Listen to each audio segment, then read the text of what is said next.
right, you ready?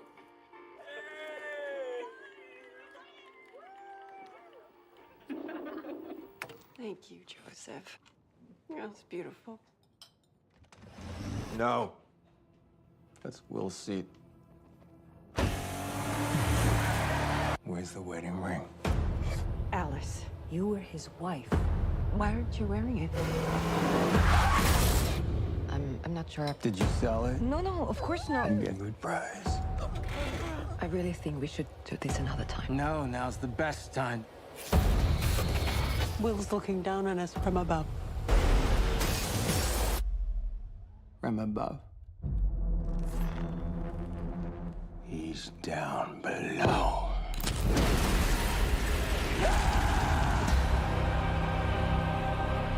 William, my sweet boy. I would give anything for us to be together again. My grandfather believed the devil would return if anyone read from the Book of the Dead. Calm down.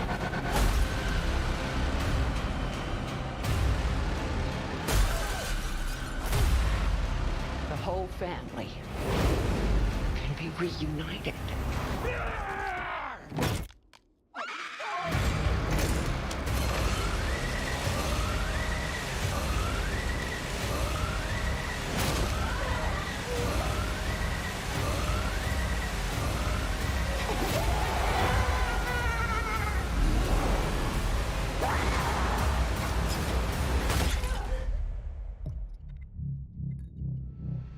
Cheers to your perfect family.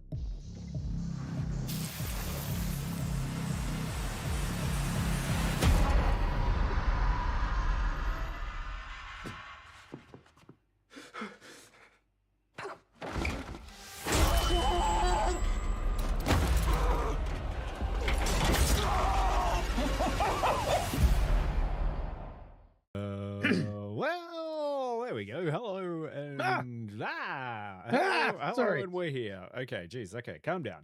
Calm down. Sorry, Quinny. sorry. I was a little Calm down. scared. I was a little scared because it's just the two of us. I know it is just and a spoiler logo which I've left up there just for fun. Why not? Yeah. Tonight we're your podcast. Tonight, hello. It's Quinny and Dion and the spoiler logo. We're out. And it's Dion and Quinny. It's just there for fun. Yes, just spoilers every which way. Yeah. This just is us. going back old school. This is Right. back to the Quinny and Dion show back, Yeah. you know, in the early days of Periodic Table of Awesome. This is Quinny. Tonight we're doing squirrel talk, and today we're going to be talking about the Appalachian squirrel. Yeah. Oh, fantastic! I love the Appalachian. Love the there. Tails Appalachian huge. squirrel.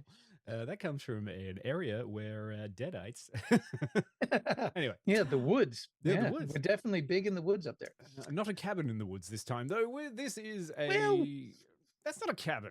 That's a Okay, fully functional the- house with a basement and an outdoor area. Okay. And Yeah. a thing, but we're not getting into there. Hello, and hello to everyone in the chat. Yes, hello. We're all here, and we're tonight to horror classics. We're here to give ourselves a little bit of a taste of the old good time that we used to have when you go and see a scary movie, Yes. you know, Yes, indeed. and not scary movie. No, no, no. We're not watching the Scary Movie 6, which is a film that looked so unfunny it made my head hurt. This is something a little bit, a little bit different. We're going back old school. We are jumping back into the oeuvre of Sam Raimi and his Evil Dead series, which, I mean, has quite a long and storied history. Sure. You know- This is the 6th film in the franchise, which includes a television series. And Right. I was going to say, are we including the television series? yeah, well, I mean, Ash vs. the Evil Dead is a thing. Yeah. And Oh, let's be absolutely. honest. The best way to describe it is if it has a deadite in it, which is not a zombie and is not a demon. You know, it's its own specific thing. I mean, Yeah. it says demons, but like I don't know. Like, so, okay, this is a bit of a thing. So Deadites are they demons? I always thought they were kind of demons. Yeah, well, they're demons trapped within who've taken over the flesh of humans. So it's not Right. technically a demon. It's a deadite. It's a possessed human shell Right. that Okay. is the Deadite, because it has to be dead, technically. Does it? Because I mean, No. even that seems uncertain at times, because there are people who, go from being I don't make these. mostly alive to then suddenly quite deadite. I don't make these rules, Quinny, because I've got to admit that this may be the 6th film in the franchise, and I've watched 3 of them. So I'm kind of Okay, coming which into ones this have you going, watched? "Ooh." Evil Dead, the original one, which was a little bit shit. Evil Dead 2, which was the remake of the exact same film, which was mildly better. And Well, then, remake until they decided, oh, well, we're going to make this a lot funnier now. yeah, that's what I mean. Like, Mm.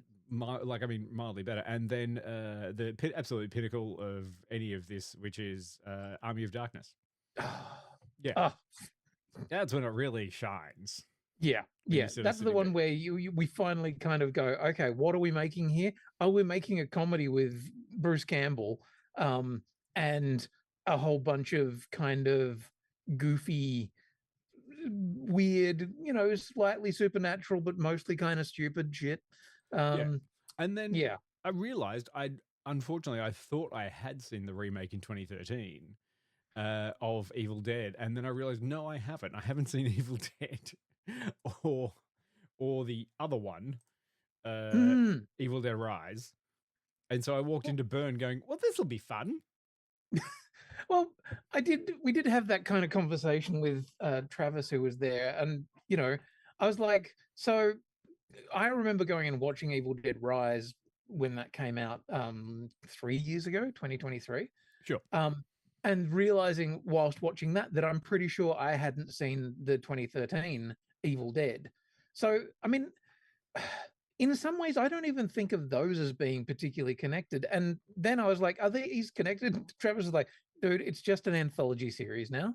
Like, these are, not really connected, though. The I will say, linchpin. apparently, Rise and Burn are connected. But Look, the linchpin, the whole thing for the entire stuff has nothing to do with who's on screen fighting the Deadites.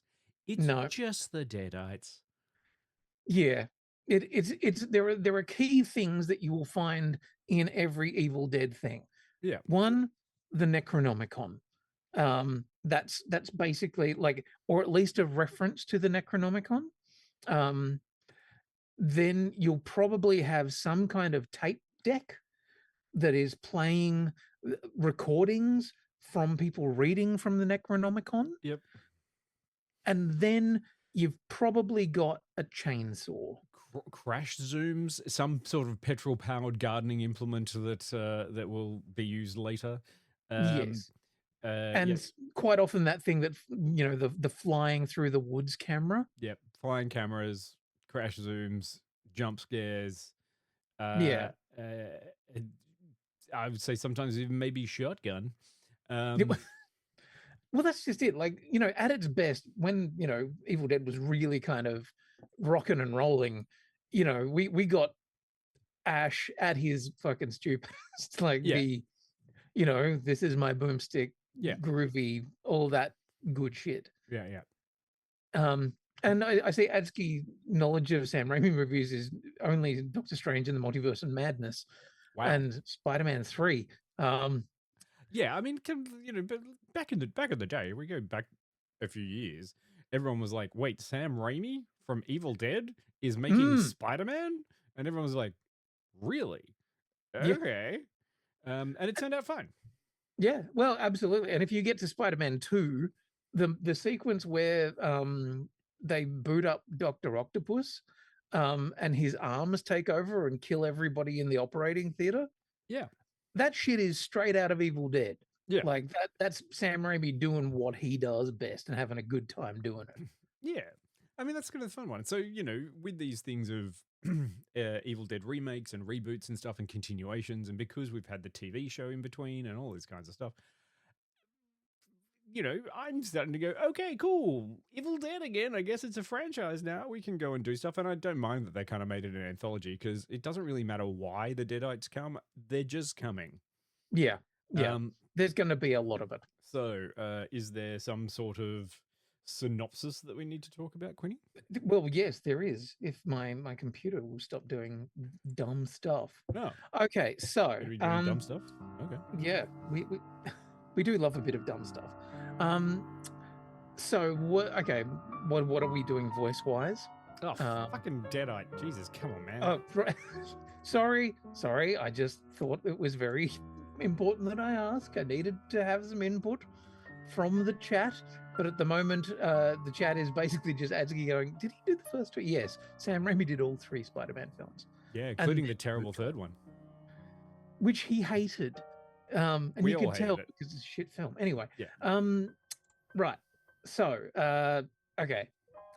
Do we have any creepy music or anything like that? Absolutely. The piano theme from the first Evil Dead is playing currently now, or tinkling Sorry, along. my apologies. I can't hear it, so I just have to go by. Well, it's finished now. I have to fucking play it again. All right, there we go. You weren't fast enough, Quinny. I'm sorry. Okay. After the loss of her abusive husband, a woman is forced to seek solace with her in-laws. As one, but fuck me. I'll swallow my words. As one by one they transform into Deadites. She comes to discover that the vows that she took in life survive, even in death, and the sins of the grandfather must be unearthed to save all our souls. Or we'll swallow your soul, or we're coming for you, or my head's gonna spin around, or your mother sucks cocks in hell. Any of those things, you know. Yeah, all of that stuff. That was, I gotta say, actually, it was a high class there, Quinny. Excellent, well done. No notes. Thank you. I thought that was a great demo. I just needed a little bit of extra reverb and shit in there, and midway through, my eyes needed to turn into a weird, milky kind of thing, and. Sure. And I feel like I need to be able to burst through some kind of floor or door or something. There's tropes that we need to do. Like you got to be you've got to be like rapping on the door and then sounding okay for a second until you look at them and like, oh shit, yeah, they're not great. Yeah. Do you have a favorite Evil Dead film? I've never asked you that question. No, I mean, I'm very much with you. I think Army of Darkness is the one. Yeah, you know, it's Ash chainsaw hand fighting armies of Deadites, and we get classic moments like the the words to close the Necronomicon, don't you? Klaatu, Barada, which I almost felt like they were almost referencing in this a couple of times. Yeah, look, this is a slightly strange one because it had different things and not necessarily the Necronomicon. It was a different book and a different dagger. And it felt different. I mean, I'm trying to say, like, went out expecting Evil Dead, and what did I come away with? Kind of like an off-brand Evil Dead. Yeah, this is kind of the Evil Dead that you get from, I don't know, Aldi. Aldi. Like it's not all the way to the Evil Dead you got from Wish. Like no. It's not what the fuck did Wish deliver me. No, this is still like, but instead of it being a Mars bar, it's a Moors bar. Oh look, a Sorny. Exactly. Does it work the same? Kinda. Yeah, I guess. It does a lot of the same things. Oh, it just doesn't. It's tropey as hell. Oh, yeah. But there's some of the tropes, perhaps.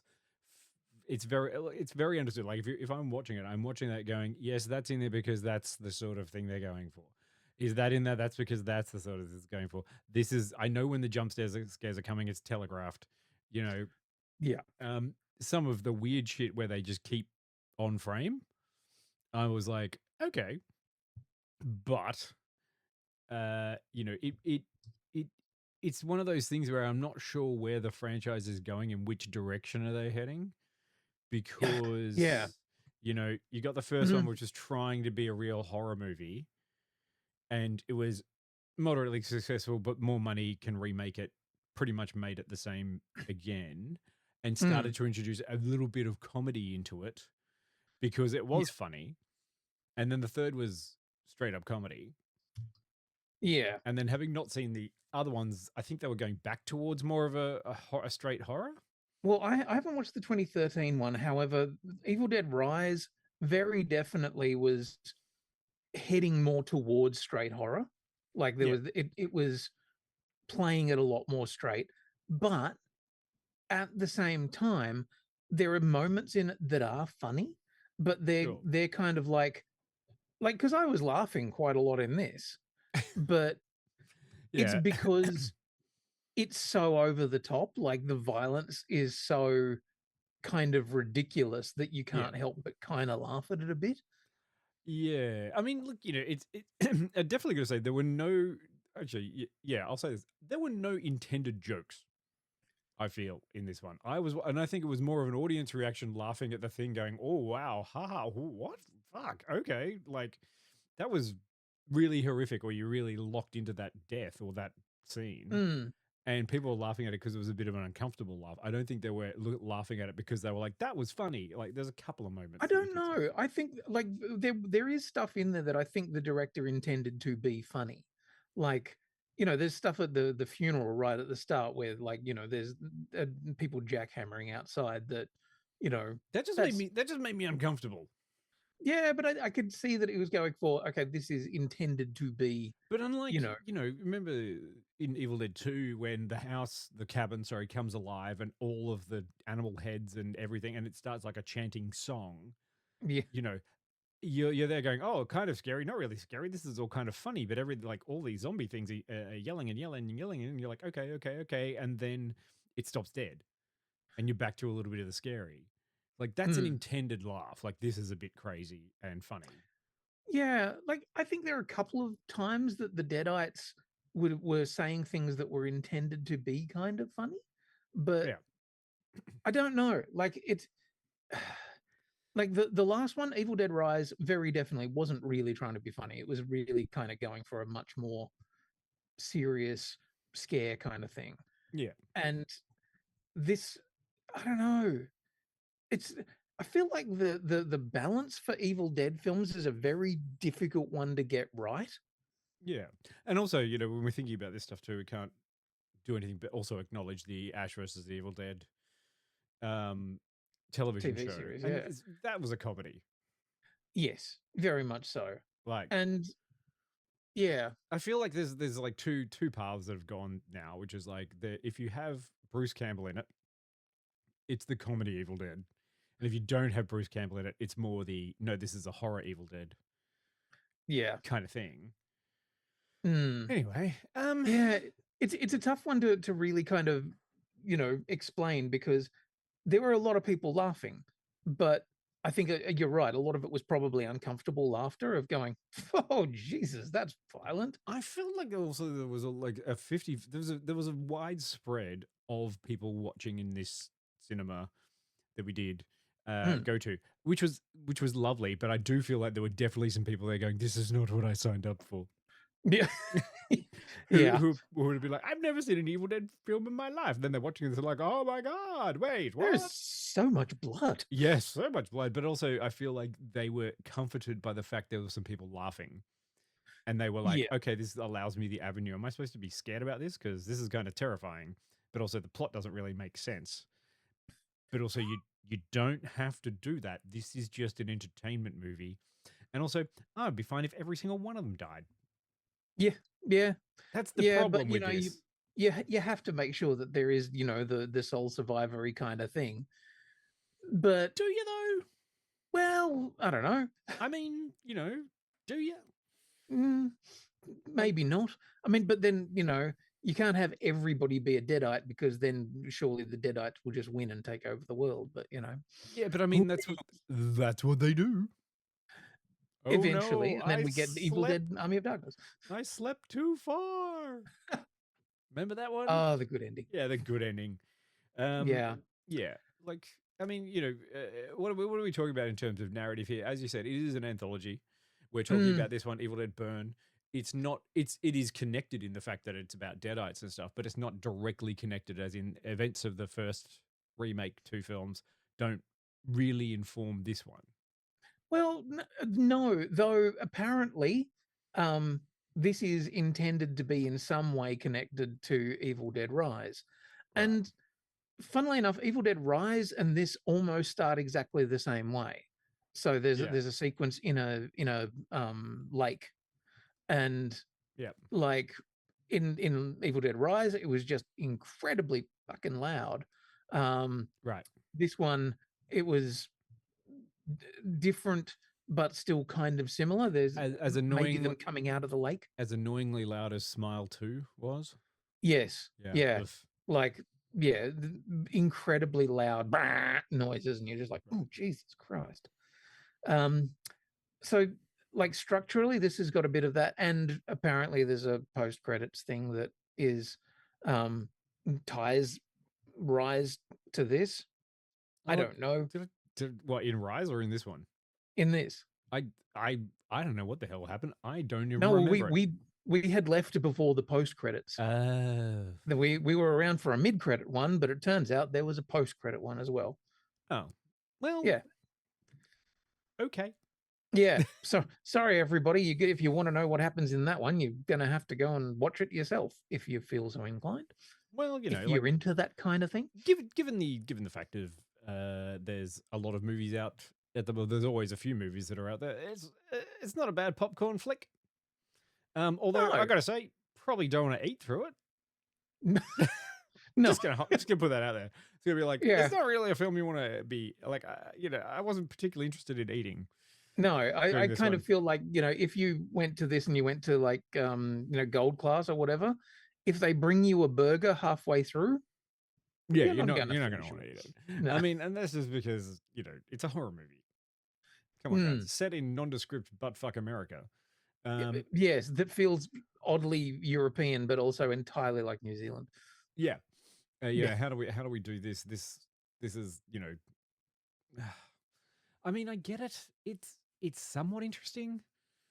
Also, like I know I'm just trying. I love that we're kind of damning it by faint praise. I know, it's damning it. Like, I mean, one of the things I didn't understand was like it opens up, it establishes something. It has like a guy and he owns a nightclub with his wife, and it's a nightclub and a restaurant. And I was like, this is the worst nightclub / restaurant I've ever seen. Also, it's in the middle of nowhere. Like, apparently, it's just like a shitty building in the middle of nowhere that people will go to, which is like right next to a forest that no one seems to be driving past. Like, I was kind of sitting there. I don't want to go to this club. Like, no wonder this club is failing. Yeah, I don't want to go there. And then they just move it to a house, and then rest of film happens. Yeah, you get 3 locations basically. Yeah, there's 4. There's large lake at beginning, then nightclub / restaurant / for like whatever. 2 minutes of exposition. Yeah. And then you get funeral home. Yeah. For 20 minutes. Giant pyramid thing. What? Yeah. A brutalist shit structure. Yeah.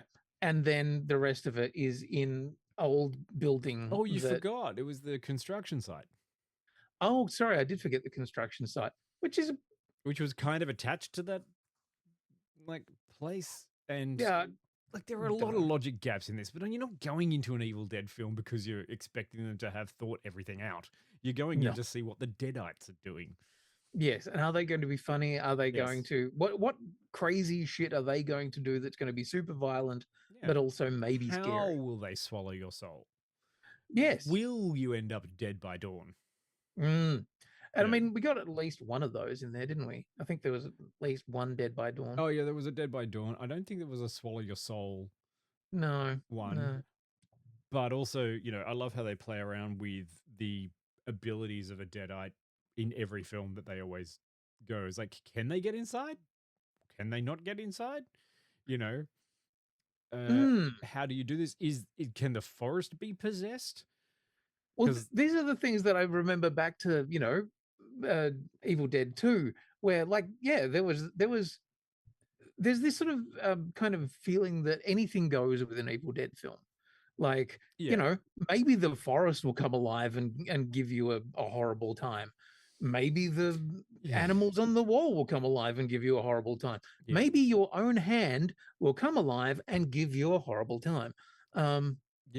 It's about the a little bit of the ridiculousness of the the ridiculousness of the idea. Like what could be a Deadite? How does it get possessed? is it all in your mind? Are you just going crazy? Yeah. Yeah. You know, how do you do that? And you know, I was looking forward to it. You know, and I got some of the Raimi tropes. You know, like a very. I can't say it's not copying. It's just heavily nodding and going, huh? See what we did there? We Because did that thing. that's kind of like what Sam Raimi would do, right? You Mm. know, and you're like, no, because Sam didn't have access to drones, and that kind of shot isn't making sense in this.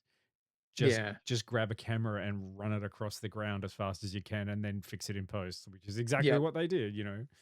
I still love watching some of the behind the scenes on those early ones. It's just like we just nailed a camera to a board and then ran on either side of it through the woods. Yep. To make it Great, work. perfect. Yeah, yeah. Yep. And because it worked, because it was the malevolent spirit, the chaos of it matched the character it was trying to frame. Like there's Yeah. ways that the reason the Evil Dead franchise exists is because it has fun rules, which came about through necessity, which because they were doing it rather cheaply, but they were committed to a vision. And that was good. In this one, I feel like I'm making a franchise movie. Yeah. And I feel like it dropped some. And also, as I said earlier, I don't give a shit about anyone in this movie. Oh, You fuck no. gotta make me care. The only character I gave a shit about was the dog. Yeah.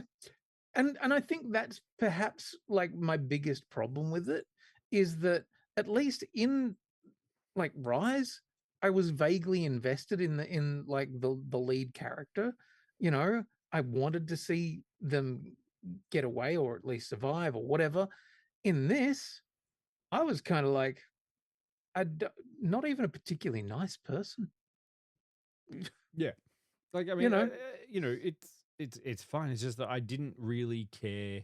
Well, I was trying to care, but I feel like I got caught up in a situation where I was like, which one should I give a shit about here? Do I give a shit about this kid who feels like he's being bullied by his family? Is that the character I got to follow? Or am I supposed to give a shit about this woman who was married to an abusive husband who's doing it? And then the rest of the film doesn't answer that narrative. No. And actually, yeah. Trav made a good point about that, and I agree with him. It feels a little bit like there were two scripts here. And there's one that was like this story about, you know, an abused wife and trying to get out of a shit family and stuff. And then there was the whole kind of Deadites and finding the dagger and all that kind of stuff. And one of them takes over for a really long time, and you then kind of forget the whole abuse and the husband being abusive thing until they kind of bring him back at one point and you're like, oh, fuck, are you still in this film? Right. Yeah. Well, they just kind of parked him for a while. And it was like, I don't know where he is. It's like, I know where he is. I know where the fuck he is too. But I just don't understand why you've parked him for that long. Yeah. Like and then for him to come back at the time that he does, it's meant to be a lot more impressive than it is. And it's not. It's not. It's kind of boring. It's Yeah. like I got more scared by a Terminator than I would from this guy. Yeah. And he didn't feel like a Deadite. Like all of the others No. have that traditional Deadite kind of thing. He didn't have the mania of the Deadite. Like, No. there's a certain amount of crazy and gross and hilarious. Yeah. You know? And like, you know, they seem to enjoy jumping out of things and scaring you and then beating the piss out of you. Yeah. You I mean, know, this is the that's thing. part of their thing. I think that was a really good opportunity that was created, and it gave us the wonderful idea of a Deadite, that it is much like many demons. They are kind of like imps as well. Like, they're there to mess with you and do stuff, and they don't really care because it's kind of like a fun vacation for them, rather than the idea that they're like a superpowered, malevolent kind of thing. They just kind of are going along with it. Yeah, they're here to fuck shit up. They're here to cause chaos and to upset you in whatever way they can. If they're going to say something to you, it's intended to make you fucking feel bad or question your sanity or something. Yeah, they're just fucking sowing chaos. And also, you know the murder. You know, like, this is the thing. They're really out to murder, and that was the fun bit. So in this one, it didn't really feel like there was much of a threat. They did a lot of weird and horrible stuff. Like, I'm going to say, if you're into gore or just interesting ideas that come out of it and then leaning into those ideas. This film is very much focused on that. It's like, yeah, I'm going to come up with an idea. So what would be a gruesome / awful thing? Okay, we could do this. It's like, all right, sure, that sounds, so let's just lean fully into it. So they committed to the bit. Yep. I really appreciated that. It was great. Yeah. And like some of the supporting characters, I thought did a great job of being Deadites or acting, doing the things, because I understood all their character motivations. It's just the ones I was following that you're supposed to be rooting for. I was like, I don't give a shit about any of the, like, you should have left ages ago. Oh God, yeah, yeah. Like there's, it's interesting because I think structurally the film suffers a little bit from, it suffers a lot from doing this thing where it's like, okay, we need to get to the Deadites and we want to get to the evil deady bitness as quickly as possible. But once we've hit that point, then it's got nowhere else to go. Yeah. Like you sort of hit a point where it's, you know, there's demons and they're running around and stuff like that, but suddenly there's just no shape to it. Like, you know, suddenly there's just Deadites everywhere, and we don't even get moments of quiet or anything like that. It starts to really kind of just hit a single level, and I was like, no, well, like, you've got to have a bit of fucking a break here and there. You've got to start slow, build up, but you know, pretty fucking quickly, you know, this guy's a Deadite and that person's a Deadite, and you're like, okay, Jesus, righto, everything's a Deadite. Yeah. You know, if you go have everything's a Deadite, also, you know, this film, I have to say, I don't know if it's great or terrifying, but everything is a Chekhov. Fucking Chekhov's gun, Chekhov's corkscrew, Chekhov's dishwasher, Chekhov, fucking, like, everything is out there. Like, yeah, Chekhov's petrol powered garden implement. Yep. Like, if at any point you see something on the screen in the film that is going to be used to injure or hurt or do something to somebody, it's not like anything comes as a surprise. No, like, and they're all pretty fucking heavy handed. Like, yeah, you could see him coming a mile off. I think the only one that I thought about that where I was like, okay, I didn't actually see that would happen, was the amputation. Yeah, right. Okay. And even that wasn't like, that wasn't really horrific. It was just kind of like, oh no, that makes sense. That's what that character would do. But, you know, I was like, oh, okay, all right. Everything else, I was like, oh, so they're going to get injured here, or this is going to kill this character, and then, you know, 15 minutes later, it's like, yep, there we go. Or, you know, oh, that looks dangerous. Definitely going to hit some character with that one. Yep, they do. Yeah, that one's going to come back. Yeah, I mean, at one point, I don't know, it was you who whispered or something. It was like, you know, oh, it's fucking Chekhov's washing machine or dishwasher. Yep. And then somebody's like, it's Chekhov's Costco. Yeah, that's what I was like. Yes, it's like going to Costco. It's just Chekhov's Costco. Everything you see here will be important to the plot later on. Yes, or at the very least, be used in some kind of bloody fucking and this is the thing, murder. There were no red herrings. There were no red herrings. There were no red herrings. That's what I say. Everything that you saw was referenced. Yeah. Through all and there was nothing that made you think, go, oh, maybe we're going to do this. No, we didn't do that, did we? No, it just did everything. They just did everything. Yeah. And that's kind of my problem with it, is that it just kind of does everything. It just throws everything at the wall. Yeah. And at some points I was sort of sitting there going, I don't also understand the power of some of these Deadites. At one point, they're absolutely useless and happy to walk around and monologue at a character or do something freaky, which is one of the scenes I remember where she ends up on the roof. You can go and look it up. It's like it's a clip you can go and see where they run into one. She's trying to set the place on fire, kind of, and then she disappears by being on the roof. And you're kind of like, okay. And there's other times where it will crawl and be amazing and jump over things and do that. And earlier, it's like standing in front of them going, I'm just doing nothing. Like, I should just rip your head off right now, but no. No, I'm going to monologue a little bit. There was also, like, in the middle of it, there is a really great one-er. Like, there's a point, and this is where it's absolutely just shit going every which way. there is a very, very impressive single shot that goes for quite a long time while violence is happening all around this lead character. And there's a few moments in that I was like, okay, I was pleasantly surprised by that. There's, things flying around and shit that I was like, well, fucking hell, righto. Yeah, there was a great scene, kind of like Hmm. a bit of a knockdown, drag out fight stuff, and it was a good long take. Like it was an interesting one.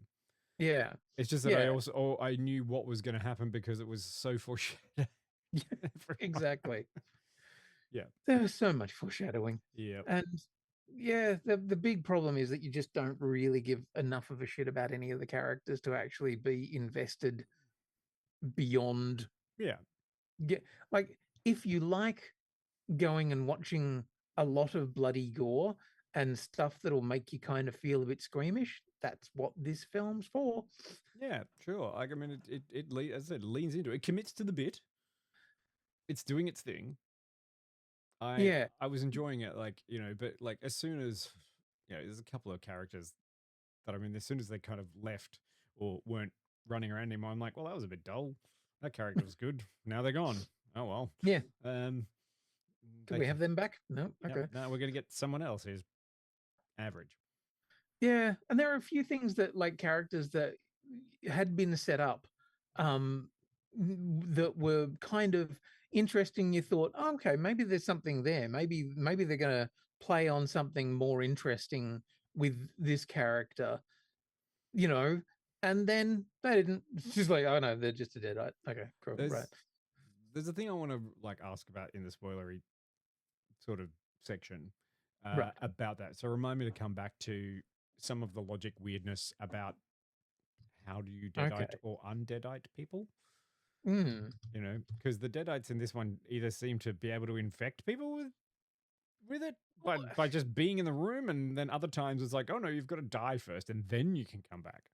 Yeah, and maybe you can just be slowly turned into one. Maybe not. I don't know. The logic of what the Deadites and Evil Dead are capable of has always been pretty fucking Gumby. Sure, but I mean, if you're doing it with comedy, yeah, which is why you get 1,001 ashes. Little goody two shoes. Yeah, little goody singing a little gremlin song that's like weird. That's intentional comedy. Like that's trying to be funny. Yeah. In this one, you're like, are you the same? Are you just like, could you turn yourself into 100 little versions of yourself and run around this house? You could. Yeah. But you didn't. And there's lots of stuff about the book and all that kind of stuff. And I can tell that they're trying to build a broader mythology there. Yeah. It's kind of like, oh, okay, well, there's the book, and then there's this circle of wise men or something like that, and you're like, cool. I mean, if you're building it, you're doing it very slowly. Yeah. I mean, it's fine. Look, let's. Do we want to do a rating, or do we want to let's rate it, and we can move on to spoilery territory and so on and stuff. Very quickly here. I don't know. Like it comes out today, tomorrow. Yeah, tomorrow, Thursday. By the time that they're hearing this, the podcast, it'll be out. I had a pretty good time with it. Like I knew what I was going when I was getting into it. It was just like it's fine. I'll throw some tight ass Tuesday. I think it's a perfect tight ass Tuesday. Don't know what to do. Gonna go watch this. Good. It might make sense in more things, but again, it's just kind of a bit of a fun one. But I can't rush out. I'm gonna go maybe 60. 60. I mean, but I looked at this and I'm like, oh, cool. Everything got a few more technology and a few more new, interesting kind of ideas in there. But the other ones are still because I got them better. I was sort of waiting a little bit, going, well, all right. Yeah, it's funny. Like 60 is a pretty good number actually, because like this also has an interesting kind of thing that it also felt a little more derivative or something. This is a very French film. This is a super European film where like you've got a lead character who speaks French a lot of the film, but then all the Deadites look to have been European actors.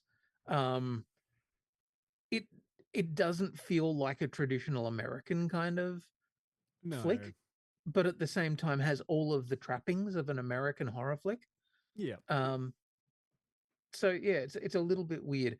I'm very much with you there, man. I'm like, I found myself having fun and chowing away at a bit of popcorn, but there was nothing like, I remember more from Evil Dead Rise from 3 years ago, and there were more moments in that to me felt like it felt more like an Evil Dead film. This one definitely feels like somebody almost making an Evil Dead homage. But Yeah. yeah, just didn't quite work for me. So yeah, for me, I'm gonna go 65. I don't know whether it was. That's just how I feel. Yeah. Fair enough. So yeah, looking at it. Sorry, looking at the question, would you say it's on the higher end of a B grade horror movie scale?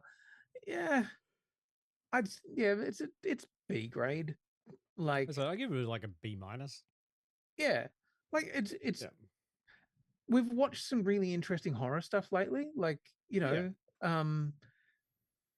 I look at this and I look at Smile too, and I feel like Smile was doing probably more interesting things. Sure. I mean, I look at like Zach Crager's Barbarian, I was going and to say Barbarian or their Weapons, weapons.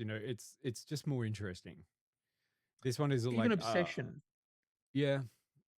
You know, Obsession is kind of horrific. It's the same kind of gore level, yeah, that you're getting into, but this is like this is clean. Like this obviously had the budget to be able to say we're going to do this. It's special effects heavy, and we're really going to lean into it.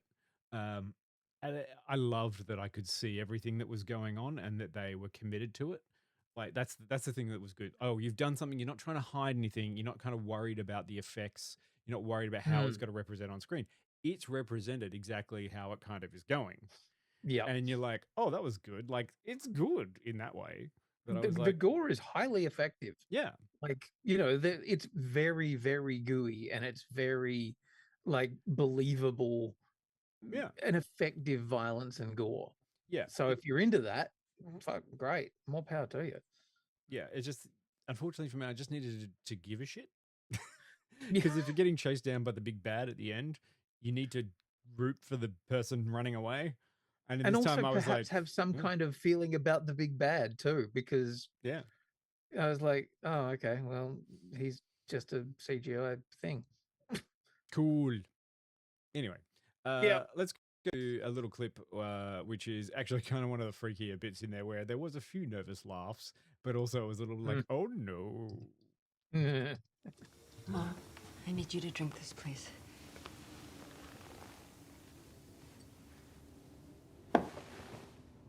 Can you look under the bed? Daddy always checks to make sure there aren't any monsters. Don't worry. You're safe here.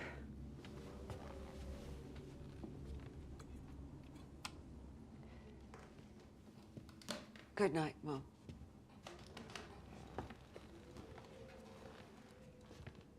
Good night, Susan.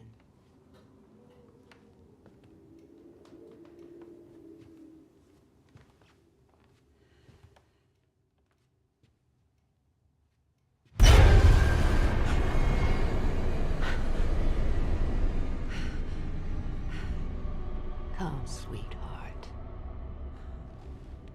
Don't be scared, Susan.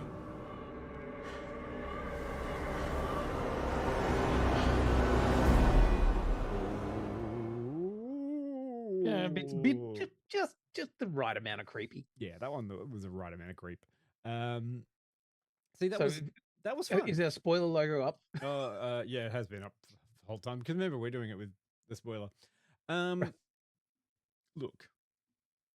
Quinny. Tell me about your things that the Undeadites or whatever.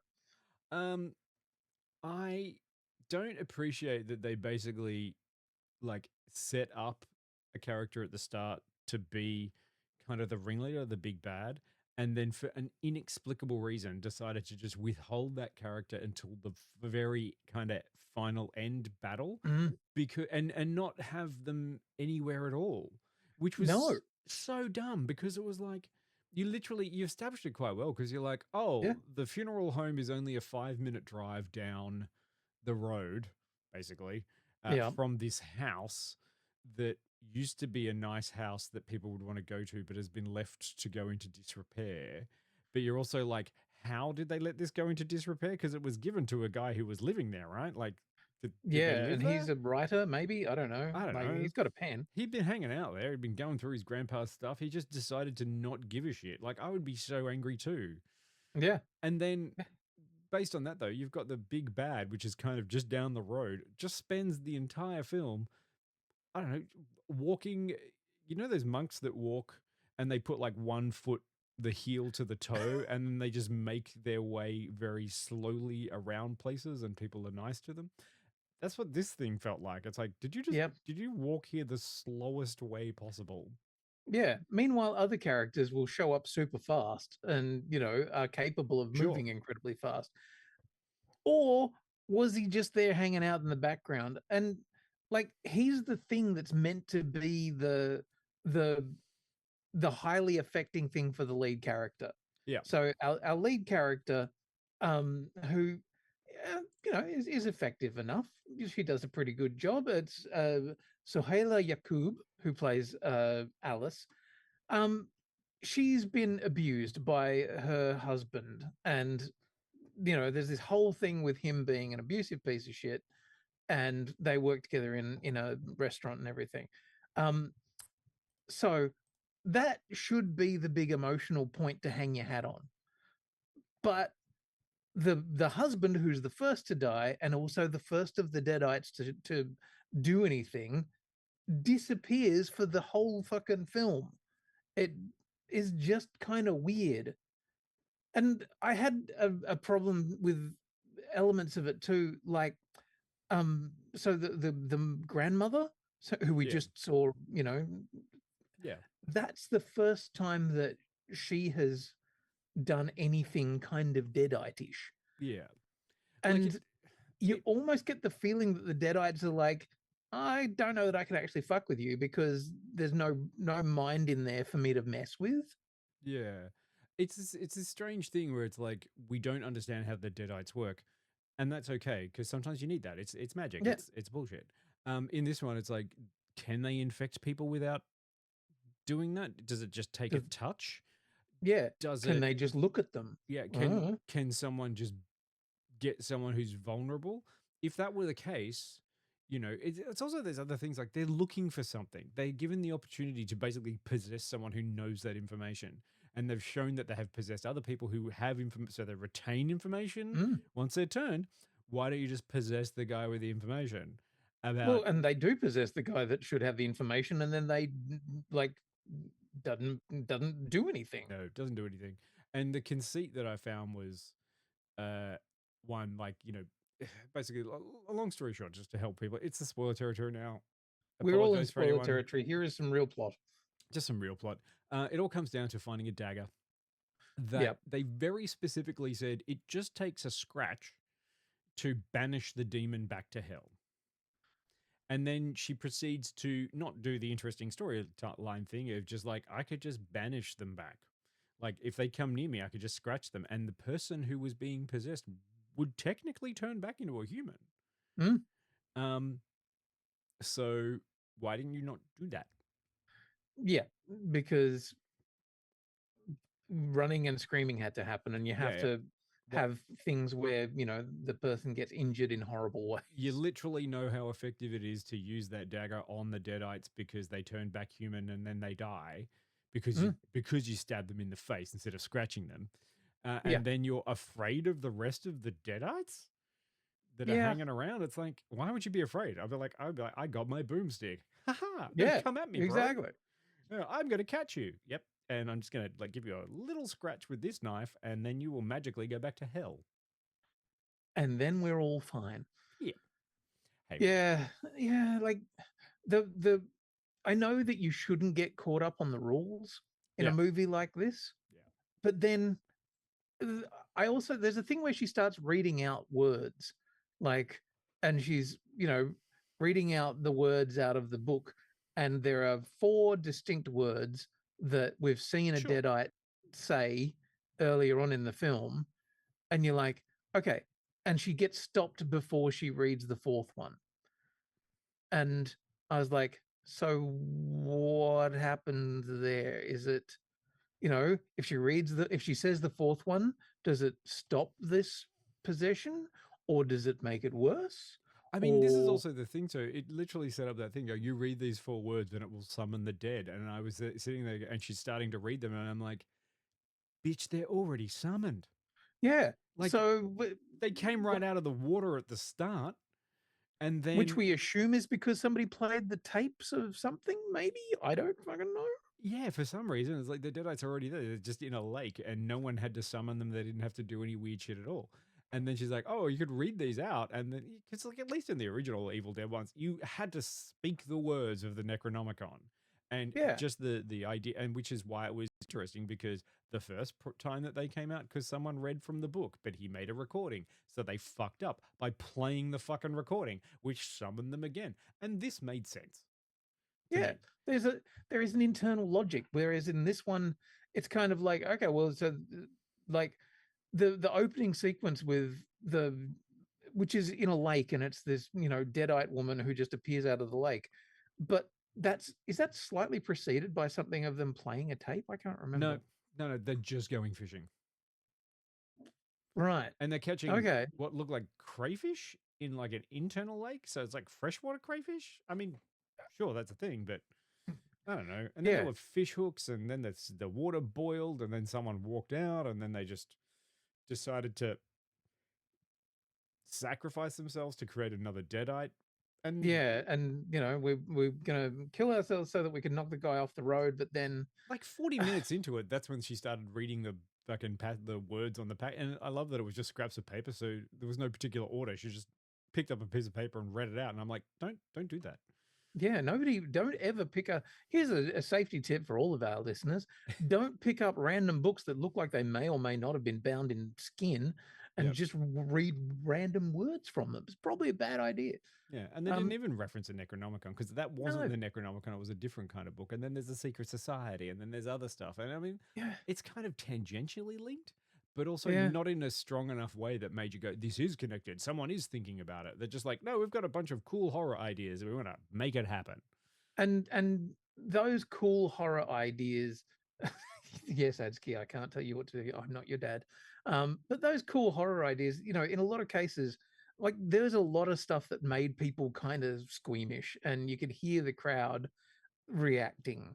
Like there's a point where somebody loses some fingers quite early on, and the whole crowd was like, oh, yeah, that's good, because it was slightly unexpected. Yeah, and like there's a few really good stabby bits and stuff like that. You're like, yeah, wow, fucking righto. And then you've kind of hit that point, and it just stays there. Like there's a lot less creative kills and stuff, and a lot of it is just kind of, here's a setup, and now here's a punchline, and here's your Chekhov's insert item here, and here's inserting item in here. There's a lot of that kind of thing all the way through. I do think Evil Dead Rise was a more successful film, and more successful, more enjoyable for you to watch. I think, well, success. I mean, I say successful, I mean enjoyable, better made. Like, just had a little bit more style about it. This felt just a bit cheap. I don't know. It's not. I mean, hey, I liked it because it gave a lot of Australian, New Zealand people a job, and they're going to get another one, which is great. And I think it's a testament to be able to see a bit of this going. But you've got to see what's being made out there. You've got to see what the horror environment is. And although you've got the brand recognition and the name of these things, you have to deliver something perhaps that expands that and makes it interesting. Because at the moment it felt a little like while polished. Like I got to say, it's a polished film. At no point was I watching it going, this is terrible CGI. This effect was shit. No, it's all quite good actually. You know, but the attention to detail about the reasonings and why can sometimes get lost in this. And I didn't feel there was a connection at any time for those characters where I was like, I want that character to live, you know? Yeah, I wanted Ash to live because he made a freaking chainsaw thing. He was cool. He was goofy, but he was cool. In this, I don't think anyone's cool. No. Which is a bit of a shame because you kind of want someone cool. Yeah, and it is interesting because like this is now part of essentially a trilogy, like of which supposedly are kind of tied together. Like Evil Dead Rise, Evil Dead Burn, and now in 2028 there's going to be Evil Dead Wrath, which is literally just finished filming in New Zealand. So they're back in New Zealand again. Yeah. And there is meant to be some kind of connection with it. As we've said before, there is a post-credit sequence that supposedly ties back in with Rise. And I don't know whether any of these have anything to do with Evil Dead from 2013. Like, you know, I have no fucking idea. Yeah, we don't have to worry. We didn't, you know what? You know what, Austin? Don't worry about it. And that goes for you too. And that goes for you too. Yeah, we don't have to you know, worry too much about it. But also, I don't know if you're going into it like looking at it from a fan of the earlier franchise or looking for something, I'm not sure you're going to find it as a thing of like, hey, you could watch some pretty okay horror. Like, you know, you could watch it put on Halloween. If you have a Halloween party, just have it playing. Yeah. You know, fine. Yeah, and there's some great gross gooey shit in there that like you and your friends will all be sitting around there going, "Oh God!" Yeah. No, it was fine. And some people asked, you know, it was like, what did Jill and Peter say? It's like, Peter is never seeing. No, Peter is never going to go to something like this. And Jill would have loved to, but she's not being able to be here. She couldn't be here tonight. Yeah, so, yeah, she couldn't be here tonight, and we only got a double pass, so I'm not sure I'm not sure she's gonna love it. I gotta say, with Jillaroo, I'll be like, I'm not sure you'll love a couple of bits of it. Yeah, you know, I mean, Jill has a pretty good taste for horror. Yeah, like, and I think this is a gore. I don't think of this as being like a proper thrillery kind of horror kind of stuff. You know, it's very like there are a few times that I jumped a little bit, but that's because a loud thing happened in front of my face. Yeah, like it's just human nature. And that wonderful thing where you're watching it and you're just like, yes, this is, as I said, it's Chekhov's movie. Everything is a gun. Everything is telegraphed. You know what's happening. You get it and you understand it. And sometimes, like, it's still delivered well, which is what I'll say in defense, because it's not like it's like, oh, you'll be able to tell exactly what's happening. It's like, no. They'll do it and then they'll go through it with a certain way and you'll be like, okay, that was a good payoff, but I also knew that was going to happen. Yeah. And it's not as freaky as you kind of think it is. Yeah. Also, I gotta really worry about, like, if there's one scene that fucked me off, Quinny, was Chekhov's dishwasher, where a bunch of knives and stuff are placed up in the dishwasher, which is a pet fucking hate of mine, is if you load your fucking dishwasher and you put sharp, pointy things facing up, or a dryer or anything, I will probably, you know, if it's at my house, I'll just make you move them. But if I go to someone else's, I'll move them around and be like, no, I don't want to stab myself today. And like the Deadite was standing on that guy's chest and forcing these things into his back. And then he just sort of gets up with no fucking reference to it. Like, and dude, no pulling them out, none of that or anything like that. None of that great freaky thing of trying to pull stuff out gingerly by, I've got all this fucking porcupine in my back. Yeah. Yeah, like there's a lot of stuff that is stabbed into various different places. Like there's some, you know, interesting gunshot stuff happens there for a while. Yeah. But like I guess one of the main Deadites who shows up is the dad. And I don't know, like from the moment that dude appeared on screen, I was like, okay, well, he's going to be dead soon. I like him. He looks weird anyway. He had a slow, malevolent turn into a Deadite. And I really kind of got that because I was like, Actually, yeah, that's great. That matches the character. He was a dick already. He had problems. He just becomes a complete ass. The turn or the thing that I didn't like in it was the mother. Oh yeah, yeah, That was just a decision-making process of like, really? No. yeah. We need the mother to go crazy now. So now the mother is crazy. Yeah. So the mother is gone nuts. And also, she's now a Deadite. Yeah. Why? Because. Yeah. Oh, and then is she though? Because she still seems to give a shit about her family. And it's just like, ugh. And at some point in time, her eyes change, and you're like, okay, well now she's obviously a Deadite. But yeah, like I don't know, like Evil Dead Rise had some moments in it where like the main Deadite woman out of that film is spectacularly creepy.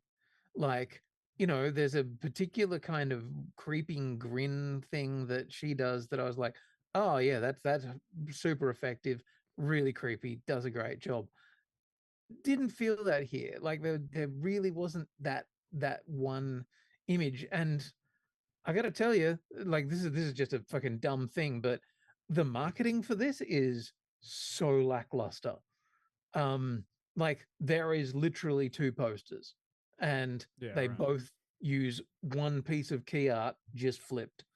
There's no visual language at you know here, and the whole thing about burning's kind of boring. Yeah, it's fine. It is exactly the kind of film that we have rated about 60. Yeah. It's fine. Like, Go and watch Ash versus Evil Dead again. Have a much more fun time. Maybe. Or, you know, like if you got some time to kill, maybe if it's raining and it's cold, yeah, go watch Evil Dead. It's fun. It's fine. It's not terrible. Yeah. You know, if it's that or Minions, I don't know. Some people have been telling me I should be watching the Minions and Monsters movie, and I'm like, no, I've had enough. Yeah, I'm sorry, but the Minions never quite got me. I like, what were they? Fucking Despicable Me. Yeah, I was about to say bespoke me.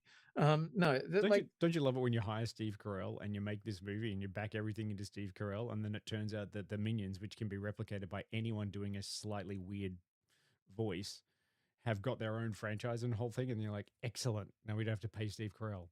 Yeah. And then they lean into that. Oh, yeah. Adsky saying Minions is surprisingly the most fun movie I've watched out of all of the recent blockbusters. I say, wash your mouth out and go and watch He-Man again. Well, you know, a broken clock still tells the right time twice a day. Twice a day. Yeah, and I mean, what I do find interesting, I had this conversation with some people at work today. This summer period has been a bit lackluster. Like a lot of the films have underperformed. Like, you know, really not done the kind of, which is very interesting, because it's not the films have underperformed or people aren't going to see films. No, it's that the ones that they thought were going to make money, or that they kind of backed in about making money, haven't been the ones that have made money. Yeah. And that's what's freaking them out. And I mean, I understand what's happening in July. You know, everyone shied away because Christopher Nolan said, hey, I'm going to do the Odyssey.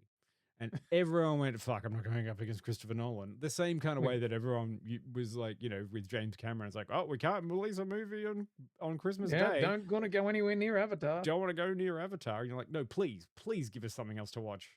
Yeah, it's called counter programming. And it's really fucking important, because after we've seen Avatar, or we've decided we're not going to see Avatar, we'd like to have something else to fucking watch. I'd like, actually, that'd be a really interesting one. I want to go back and have a look at what came out as the Boxing Day Christmas movie when Lord of the Rings came out, because I guarantee you there would have been something out there that everyone would have been like, no, this is going to be the Boxing Day movie of everything, and then Lord of the Rings came out, and everyone's like, holy shit, that was way more fun than whatever we were supposed to go and watch. Yeah, which is how that kind of goes. I love it. Karina's just like, I've been watching Project Hail Mary. Like, how many times have you seen that now, Karina? We'll wait for the chat to keep up, but I'm pretty sure that's got to be at least in the 10s, maybe 12, 13. That's fine. I support people's, you know, wishes to do that. That's good. You know, if you've got a comfort movie, that's okay. Get into it. Yeah. But then I've 12 times in the cinema and once on streaming. But there you go. It's a good movie. Yeah, it was great. Yeah, look, I having that conversation, I was talking about things like Obsession and Backrooms and those movies that were on a budget of 9/10 of fuck all. They're the ones that were the thing that I'm always worrying that studios are going to take away the wrong lesson, and the right lesson, I think, is tell an interesting story, do it well, and then it doesn't really matter what your budget is. People will show up to it. Yeah. And in that case, it was whatever Obsession cost to make, that then made $450 million or whatever it was. Yeah. Great. That's cool. But yeah, I don't know. This one, obviously nowhere near that kind of bank. I don't think this is good. I don't think Evil Dead Burn is going to do huge numbers. No, and unfortunately, I still think the franchise has legs. Yeah. Not a pun. That's an in-joke. Go see the film. Yeah. Yeah. But look, and then in order for me to get into the next one, I think I've been told I should go back and watch Rise. Fine, I'll go back and watch Rise. But the next one, Evil Dead Wrath, I'm kind of like, oh, okay, let's see how this one goes. And then it's a prequel to the 2013 one. Oh, is it? Yeah, apparently. And I'm like, okay, is that going to be more of that secret society? I don't know. Is this how you're going to tie them all together? Maybe. But unless, apart from the Deadites, one of the things that made the Evil Dead franchise great was a through character. You've got Ash. He's in the films. That allowed you to empathize and follow that character and go along with them for that journey. In this one, I'm still going, so am I supposed to be following a Deadite and we don't, they don't have names? Are Deadites now the main characters? Yeah. Which could be fun, because Deadites can be fun. Yeah, I mean, they can be, and they are kind of entertaining with their shenanigans. But yeah, it could get so interesting if we were to make films following Deadites. But yeah, it's funny. I now have a feeling groovy, I may want to go back and watch the 2013 one, because I've realized I've never seen it. Maybe you didn't see it either. But I knew what I was talking about. It had the same font on the poster, so I knew what I was getting into. But it was directed by Fede Alvarez, who just did Alien Romulus. Yeah. And that was another one of those films that was quite good, apart from a couple of little bits. And Lee Cronin did another one of them. Yeah, and he was credited in this one, I noticed, as executive producer and stuff. Yeah. So maybe this is also a good way. Like I like also one of the things about this new Evil Dead franchise that is interesting and fun is they're giving new directors a go. They're turning them through. They're getting them out, and this is also important. Like, people need to understand that yes, sometimes maybe the movie's not fucking great, but it does help people to continue on and go. So support it if you can. Go and have a watch. Absolutely. But if you're out there expecting, it's going to be great, it's like, it's fine. It's fine. That's definitely one of those definitions of a film that is it's fine. Yeah, which is kind of faint praise, I know. But now it's good though. It's also good because it has made me also go, shit, I should go back and watch the other one. Yeah. So that's helpful. Yeah, I think that's probably a good thing to know. Oh, okay, maybe we do need to embrace all of them. Yeah. Kareem in the chat is talking about Iron Lung, which is a film that I have been meaning to sit down and watch. It's the Markiplier thing. So, guy who's very big on YouTube, who's made his own feature film and financed it all himself, basically using his crazy ass YouTube money. Hey, I will watch it eventually. I mean, there's always a problem when you get like a vanity project of someone who's like, I'm going to make my own movie and I'm going to put all the money into that. Oh shit, and that didn't work. And I was like, hey, it's led to ruin, but sometimes it leads to gold. Yeah, well, yeah, absolutely. And I mean, if it's made even most of its money back, he's going to be fine. He's still making money off YouTube. Yeah, But yeah, it's interesting, and I'd like to see more young directors getting in and doing creative, interesting shit. They're like, we've got a generation of the most cinematically literate people and the most technologically literate creators, people who have been making shit on YouTube or Twitch or TikTok or whatever for literally a decade or more now. And we should be producing the most interesting fucking films, but yet we're still kind of going, Spielberg, please bring forth your wisdom upon us. Disclosure Day still gets made somehow. Yeah. Sure. Yeah. I'm like, no, give me something interesting. Give me a fucking. I'm a big fan of the, okay, take your $250 million that you're going to make this one film and make 10, $25 million films. Yeah. Yeah. And let some people say some interesting shit that they've, Yeah. I'm pretty sure you're going to like get a good one out of there somewhere. Yeah, well, it's like the thing of making, the Japanese thing of making pots. Instead of spending all your time trying to make one perfect pot, just make a fucking 100 pots. Yeah. You'll fuck up about 20 of them. Then you'll have 30 of them that are pretty fucking good. Then you'll have another 50 that are almost perfect and 5 or 10 that are fucking spot on perfect. Sure. That's the theory. Trying to just make one perfect thing's never going to lead to greatness. Unlike the thing we're reviewing next week, Quinny. What are we reviewing next week? Because went looking. You're going to have to get onto Widow's Bay. Oh, yes. I have started watching some of that. Yes, you're going to have to get onto that one. And you better hurry up and keep watching, because then we're going on a break for a week and then we're coming back. Yeah, so to explain that one, we know that is the week that the Odyssey comes out. So our alternative programming is to fuck off. Yeah, our alternative is to not to be part of that corporate bullshit system. No, we definitely like to do the Odyssey. That would be fun. That'd be great. Yes. But the timing of stuff that is happening is not working out for anyone. So we're not going to do one that week. Yeah, basically it's like, can we do the show that week? It's like, not without a massive pain in the ass for like half the team. Yeah, like it is just basically an impossibility. So we're going to put a pin in that one and come back, and we'll probably give you whatever opinions we have of the Odyssey if we've seen it. We could review it. We could turn around and review it the week after. Point. We don't know. We can change whatever we want. That's why you have to keep an eye on the schedule, which means you have to, follow the Facebook, get onto you need to get involved. Things, send us an email, join this chat, tell your friends. Yes. Smooth. I did have a moment today at work where somebody's like, I hear that you do a podcast. And I was like, oh, wow, yes. Yes, I do. It's not like it's been on the door to the office for the last few years. I mean, admittedly, it is just the logo. It doesn't actually say the Periodic Table of Awesome podcast. Yeah, but it's got a QR code, Quinny. Yeah, I know. Yeah. Shut up. All right. What else are you watching at the moment? Are you watching anything on TV? I'm not. No? Nah. What are you doing, Dion? Nah. Not doing it. Not they got enough of my money. They don't need any help. I've been right. Yes. I'll admit it here in a public fucking forum.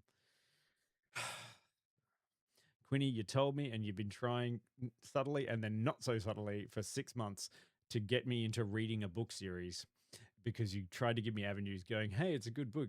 It's also audiobooks, really good to listen to. You do all this sort of stuff. We'll give you the audiobook. We'll give you a thing so you can listen to the whole audiobook. Here, we'll give you the first one. But ultimately, I blame Jill.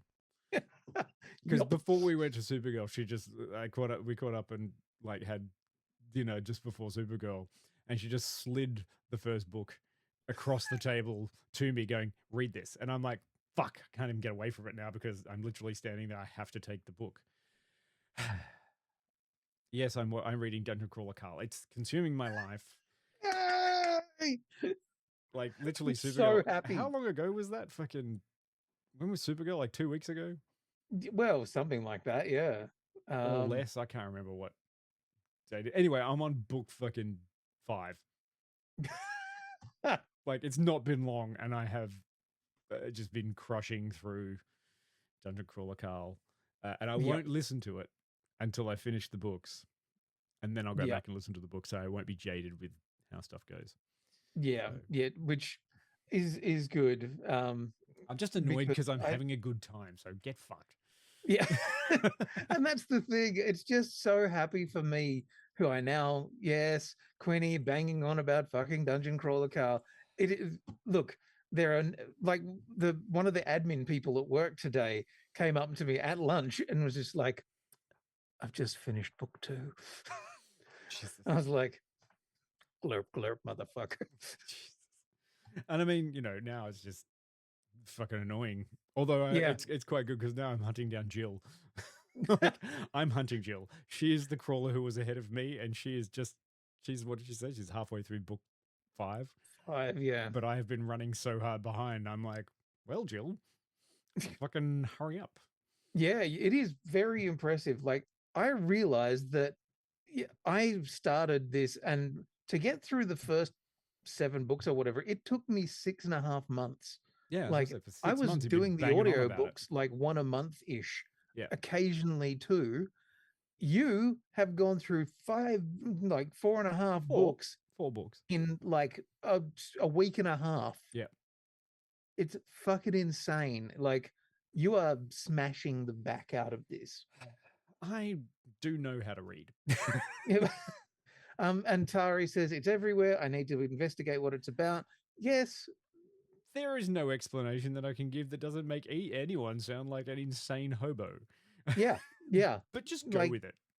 Just pick it up, give it a go. I would say I like the audiobooks, but at the same time, I think the actual physical books obviously give an enjoyable experience too. I'm having a great time reading the books. Like, Yeah. and yes, I will say that thing. I was like, fine, Jill. And I started reading and I was like, oh, yeah, okay. All right. Wait, fuck. This is going to be a problem. And then it's just snowballed from there. Yeah, know. like suddenly there's images being sent of going, well, I've got this book and this book, and we're like, oh no. Yeah. I was like, finally finished the second one. Oh well, onto the third one straight away. But yeah, like that is what I have been doing. I have been ignoring the rest of the Yeah, media and just gone down a rabbit hole, pretending and that, that's which is completely why fine. I'm going to say I'm going to get off this show because I've got more book to read. You're cutting into I'm my just so book happy that time. we're all in the cult together, and yes, it's a cult. Yep. You know what? If everybody in the chat gets all on board Fuck. and starts reading, then You know maybe, that when we're going to have to do another fucking show. yeah, Jesus, we are. it will happen. are. Because if it's like, I'm sorry to say yes. And sorry for everyone in the chat. This is specifically for the chat, not you, Quinny. Specifically for the chat. I was very reticent. I didn't want to. I just was like, no, I can't. I'll do it when I feel like it. Like, stop doing this. But no, I got into it. I was like, fuck, God, it's good. Fine. And now I'm just constantly into there. And if you don't know what it's about, I'll give you the quick thing. An absolute moron dude and his cat and a velociraptor have to play a reality TV show that's basically Dungeons and Dragons that aliens are controlling. Again, you sound like a crazy hobo when you just try to explain it to people. Yeah. It doesn't make sense. It doesn't. No. It just doesn't make sense. But you know what? It does. It makes the most beautiful sense. Yeah. And by the time you get through some of the books, you're like, oh shit, I think I'm actually, yes, God damn it, donut. Yes. Yeah. You are emotionally invested. There are moments where you'll be like, fuck, I wasn't expecting to actually have an emotional reaction to something that character said. Yeah. This is actually the most, Jesus. what is it? What did I say? Hitchhiker's Guide to the Galaxy crossed with Hunger Games. A little bit of Running Man. With a little bit of Running Man, but all wrapped up in just a ridiculous sort of thing. I also, by the way, just start reading it because fuck, 2 chapters in, you will have forgotten about the ridiculous premise because you're too busy dealing with the stuff that's in front of you. Yep. Yeah. But it's and you will fun. find all these insane characters, and you too can be a part of the thing before it turns into a potentially shithouse TV show. Yeah. Yeah, get on, like if you can get on board. Hey, it's no advertising, but it is Amazon Prime week or something like. Yeah. Oh yeah, you can get it very cheap at the moment. Good idea to get a couple of books, cheap paperback, read. But reading, it's good. Yeah. So Dino in the chat saying I've discovered I have an ick of the papery feel that some books have. So the great thing about this is the audio books are actually fantastic. Like they're better than any other audiobooks I've heard.